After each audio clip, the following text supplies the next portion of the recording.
Écoutez, le message il est tout simple. Aujourd'hui, nous sommes en train de célébrer les journées culturelles de Hann.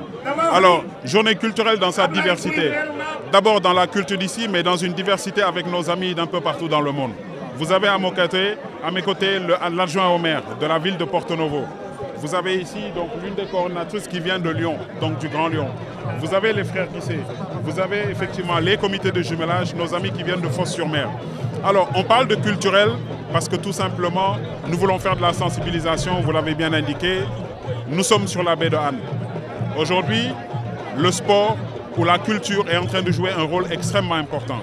Et nous voulons montrer au monde, nous voulons montrer aux autorités, nous voulons sensibiliser le chef de l'État, le président de la République, sensibiliser et vraiment avec toutes les populations de Hann, mais les riverains de la baie, qu'aujourd'hui plus que jamais, nous sommes dans l'urgence. Nous avons besoin de valoriser notre culture, mais nous ne pouvons pas valoriser notre culture sur une baie qui est polluée. Nous connaissons l'état d'avancement de ce projet. Il est extrêmement important et urgent pour nous. Et ce que nous voulons à travers, en tout cas, ce que vous avez pu voir aujourd'hui, en tout cas remercier les populations, mais montrer également aux partenaires que les populations de Dakar sont plus que développées. L'avenir de l'assainissement devrait passer par, en tout cas, le projet de dépollution de la baie de Hann. Donc voilà un peu ce que je voulais dire, mais remercier encore tous nos amis qui viennent de partout. Vous avez les dialogues en humanité, vous avez les frères Guissé qui font un travail extrêmement important. Nous les avons très connus dans le cadre de la musique, dans la culture, mais aujourd'hui ils sont en train de jouer un rôle auprès des populations parce que ce sont leurs populations. Donc vous avez hâte que la dépollution de la baie de Hann, les travaux démarrent. Exactement, nous voulons un démarrage imminent. Nous connaissons l'état d'avancement comme je dis. C'est un marché public, c'est un projet qui connaît quelques difficultés, mais nous demeurons convaincus qu'aujourd'hui avec cette belle mobilisation, en tout cas cela inciterait en tout cas les partenaires à ce qu'ils prennent en fait ce projet comme on dit, comme une urgence urgente. Les régates, ce que ça représente chez les Lébous, c'est qu'avant c'était très connu. Le 4 avril, quand vous allez vers Soumbédioune, effectivement, la communauté Lébou se retrouvait là-bas pour organiser des courses de pirogues. Et c'était tous les villages de pêcheurs qui étaient représentés. Nous sommes restés très longtemps, ça avait disparu. Nous sommes aujourd'hui à notre 5e édition. Il suffit de voir le public de Dakar. Le public aujourd'hui qui est venu répondre, et ce n'est pas le public de Hann, c'est un public qui vient d'un peu partout, pour vous dire que plus que jamais, en tout cas, les régates ne doivent pas disparaître. Donc voilà un peu le rôle enfin le message que je voulais lancer, mais en tout cas inviter et féliciter à la fois toutes les personnes qui ont participé à cette très belle cérémonie. Festival moom mooy festival vert bu ñu ko waxee mu jox nit ñi ci verdure ak environnement donc festival de l'environnement maanaam pour gën a clair benn festival boo xam ne dafay combattre taxawal benn combat boo xam ne pour la protection de l'environnement.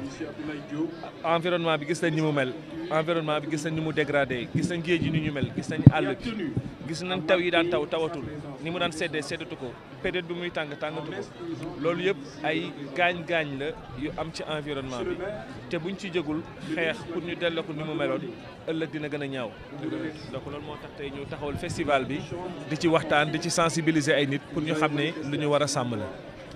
bi mooy 14e édition yàgg nañ ko def mais li muy gën a fës mooy bi ñu koy commencé def ci biir parc bi ça fait 10 ans donc parc bi organiser ay exposition cérémonie d'ouverture organiser ay panel ay conférences lépp ay waxtaan loo xam ne lu jëmale sàmm gàncax gi sàmm alam bi setal dëkk bi taaral dëkk bi ba nga xam ne ëllëg Sénégal dina bokk ci dëkk yi ñu gën a taamu wax dëgg yàlla yaraax lañ ko defagum.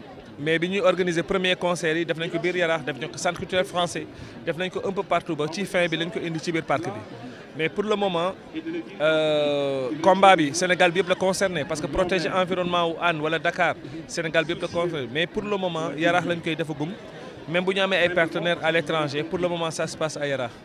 waaw dafay continuer chaque fois dafay am parce que du Fred Guissé kese par exemple am na ay yeneen mouvement yu bari association yu bari yoo xam ne ñu ngi yëngatu ci nettoyer baie bi sensibiliser nit ñi waxtaan ak nit ñi chaque fois da ngay gis fii ay groupe yu ñëw nettoyer baie bi pendant tout un week-end. Clean up day bi mu fi amee il y a même pas un mois nous on était au Bénin on est allé faire la même chose à Cotonou à la plage parce que combat bi fépp lañ ko mënee en Afrique. c'est ay am na activités yu bari yuy am jëmbat ay garab nettoyer dëkk bi nettoyer taaral conférence c'est des activités qui continuent toute l'année et puis ce week-end le week-end ñu def festival bi.